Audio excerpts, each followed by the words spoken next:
Hello everyone, welcome to Savitri institute. अगर आप लोग इस चैनल पे पहली बार आए तो चैनल को सब्सक्राइब कर लीजिए।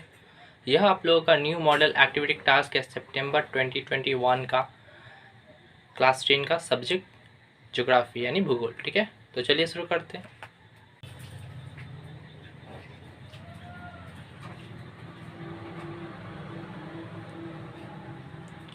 पहला नंबर है, दिए गए विकल्पों में से सही उत्तर चुनिए। ठीक है, पहला क्वेश्चन है, उन्नयन की प्रक्रिया द्वारा विकसित भू आकृति है। ठीक है, यहाँ पे चार ऑप्शन है। पहला ऑप्शन है भाकोष्णा यानी कि तंग घाटी, दूसरा ऑप्शन है रोस मॉटेनेन, और तीसरा गौड़, और चौथा रेत के टीले। ठीक है, तो इसका आंसर होगा डी नंबर, रेत के टीले। ठीक है, दूसरा नंबर क्वेश्चन है, सही जोड़ी का चयन कीजिए। ठीक है, पहला नंबर है उत्तर पश्चिम का पुराना तह पर्वत नीलगिरी, दूसरा नंबर है दक्षिण भारत की पूर्व में बहने वाली नदी नर्मदा, तीसरा ऑप्शन है अंडमान और निकोबार द्वीप समूह का सदाबहार वृक्ष महोगनी, चौथा ऑप्शन है उत्तर पूर्वी भारत काली मिट्टी। ठीक है, तो इसका सही आंसर होगा सी नंबर, अंडमान निकोबार द्वीप समूह का सदाबहार वृक्ष महोगनी।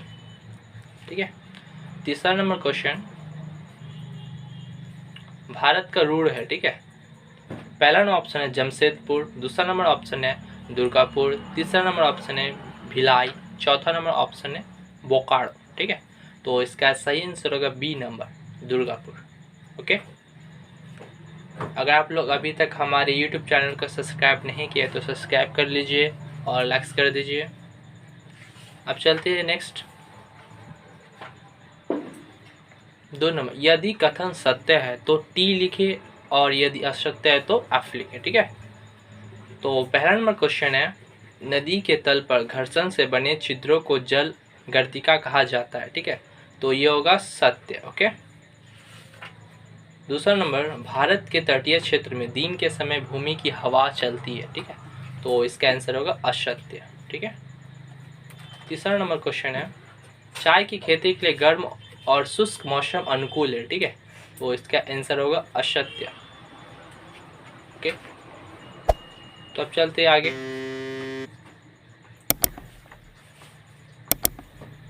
अब 3 नंबर, निम्नलिखित प्रश्नों के उत्तर संक्षेप में दे। ठीक है, तो पहला नंबर क्वेश्चन है, हिम रेखा की ऊंचाई अक्षांश के साथ बदलती रहती है, भौगोलिक कारण स्पष्ट करें। ठीक है, तो इसका आंसर लिखिएगा यहाँ से, वह काल्पनिक रेखा जिस पर बर्फ हमेशा जमा होती है लेकिन उसके ठीक नीचे जल में पिघल जाती है उसे हिम रेखा कहते हैं। ठीक है, हेडिंग दीजिएगा, अक्षांशों के बीच हिम रेखा की ऊंचाई में अंतर के भौगोलिक कारण। ठीक है, लिखिएगा, जैसे जैसे तापमान बढ़ता है बर्फ की रेखा की ऊंचाई बढ़ती जाती है और जैसे जैसे तापमान घटता है ऊंचाई कम होती जाती है। पृथ्वी का अक्षांश जितना कम होगा वायु का तापमान उतना ही अधिक होगा और ऊपरी अक्षांशों का तापमान उतना ही कम होगा। परिणाम स्वरूप जैसे जैसे निचले अक्षांशों में हवा का तापमान अधिक होता है बर्फ की रेखा अधिक रहती है और जैसे जैसे उच्च अक्षांशों में हवा का तापमान घटता जाता है वैसे वैसे बर्फ की रेखा की ऊंचाई भी कम होती जाती है। ठीक है, यहाँ तक लिखिएगा। अगर आप लोग अभी तक हमारे यूट्यूब चैनल को सब्सक्राइब नहीं किया तो सब्सक्राइब कर लीजिए और लाइक्स कर दीजिए। तो अब चलते आगे।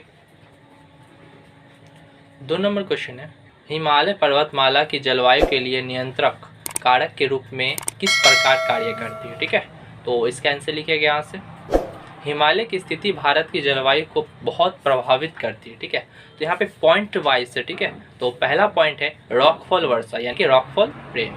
ठीक है, लिखिएगा, भारत की उत्तरी सीमा के साथ हिमालय के दक्षिणी ढलान पर दक्षिण पश्चिम मानसूनी हवाएं बाधित होती है जिसके परिणाम स्वरूप पूरे उत्तरी भारत में पर्याप्त वर्षा होती है। यह हवा को पूरे भारत में फैलने में भी मदद करता है। ठीक है, दूसरा पॉइंट लिखिएगा, जलवायु की प्रकृति का निर्धारण। ठीक है, उपमहाद्वीप में स्थित होने के बावजूद इसकी ऊंचाई के कारण हिमालय की जलवायु प्रकृति में गर्म नहीं बल्कि समशीतोष्ण प्रकृति में ठंडी है। ठीक है, तीसरा पॉइंट लिखिएगा, ठंड से बचाव। हिमालय की स्थिति के कारण मध्य एशिया और उत्तर पूर्व एशिया से बहुत ठंडी हवाएं भारत में प्रवेश नहीं कर सकती, इसलिए भारत भीषण सर्दी के शुरुआत से सुरक्षित है। ठीक है। चौथा पॉइंट लिखिएगा, हिमपात। अधिक ऊंचाई के कारण हिमालय की पहाड़ियों में मुख्य रूप से सर्दियों में हिमपात होता है। ठीक है।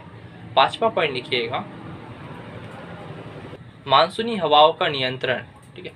हिमालय परोक्ष रूप से मानसूनी हवाओं की उत्पत्ति, पाठ्यक्रम और गति को नियंत्रित करता है। ठीक है। तो यहाँ तक लिखिएगा। ओके, तो चलिए अब आगे बढ़ते हैं। अंतिम क्वेश्चन है चौथा नंबर, भारत के लोगों पर शहरीकरण के नकारात्मक प्रभावों का उल्लेख कीजिए। ठीक है। तो इसका आंसर लिखेगा यहाँ से। हालांकि इस बात से इनकार नहीं किया जा सकता कि पिछले कुछ दशकों में शहरीकरण के एक उपकरण के रूप में आर्थिक, सामाजिक और राजनीतिक विकास हुआ है, लेकिन अब हमारा देश शहरीकरण नामक एक जटिल समस्या का सामना कर रहा है। भारतीय सार्वजनिक जीवन पर शहरीकरण के नकारात्मक प्रभावों पर चर्चा की गई है। ठीक है। तो यहाँ पे भी पॉइंट वाइज दिया गया है, टोटल 11 पॉइंट है। ठीक है। तो पहला पॉइंट है उपनिवेश का अभाव। अत्यधिक जनसंख्या घनत्व ने शहरी क्षेत्रों में बस्तियों की तीव्र कमी पैदा कर दी है। इसका मुख्य कारण भारतीय शहरों में घरों के निर्माण के लिए पर्याप्त जगह और उपनिवेश सामग्री की कमी और वित्तीय समस्याएं हैं। ठीक है। दूसरा पॉइंट है परिवहन समस्याएं। लिखिएगा, आवश्यक सड़कों की कमी, वाहनों की संख्या में वृद्धि, विस्फोट, कम सड़क घनत्व आदि के कारण हमारे देश के शहरों में परिवहन में गंभीर समस्याएं हैं। ठीक है। तीसरा पॉइंट लिखिएगा, प्राकृतिक पर्यावरण का प्रदूषण। हवा, मिट्टी, पानी, तेजी से शहरीकरण के लिए शोर, औद्योगिकीकरण और बसावट वृद्धि, दूषित होना। ठीक है। तो इसमें 3 पॉइंट है। पहला पॉइंट है वायु प्रदूषण। जैसे जैसे बड़े शहरों में वाहनों और कारखानों की संख्या बढ़ती है, वैसे ही वायु प्रदूषण का स्तर भी बढ़ता है। ठीक है।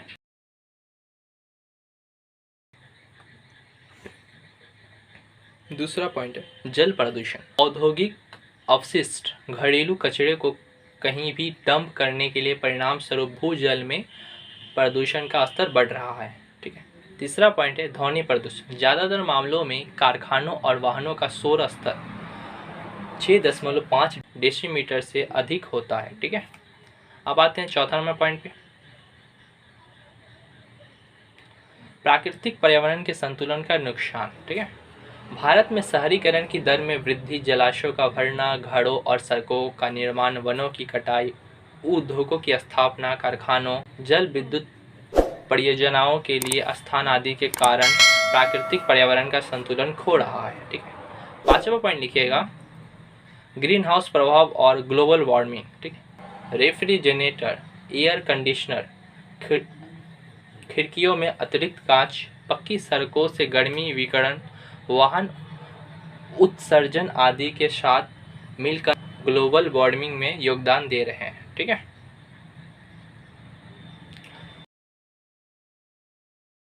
सिक्स नंबर पॉइंट लिखिएगा, बिजली आपूर्ति की समस्याएं। ठीक है।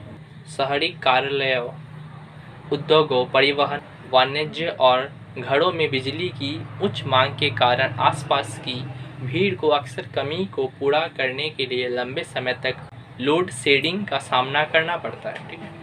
सातवां पॉइंट लिखिएगा, बेरोजगारी वृद्धि। ठीक है। शिक्षित बेरोजगारी की संख्या भी यहाँ बहुत अधिक है, क्योंकि शहर में शिक्षित समुदाय की दर अधिक है। इसके अलावा गाँवों से बड़ी संख्या में लोग काम के लिए शहरों में रहने आते हैं, जिसके परिणाम स्वरूप बेरोजगारों की संख्या बढ़ रही है। ठीक है।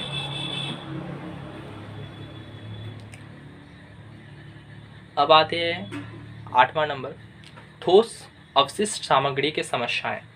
शहरी क्षेत्रों में ठोस अवशिष्ट पदार्थों में से एक पॉलिथीन बैग, कांच और प्लास्टिक के बोतलें, घरेलू कचरा, चिकित्सा अपशिष्ट, औद्योगिक कचरा है।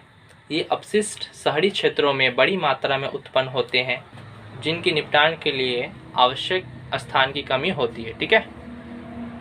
9वां नंबर पॉइंट लिखिएगा, स्वास्थ्य समस्याएं।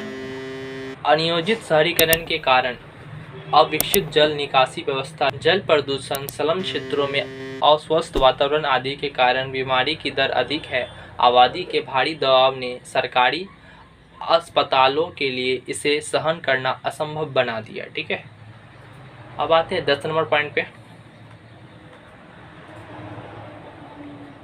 जल निकासी की समस्याएं।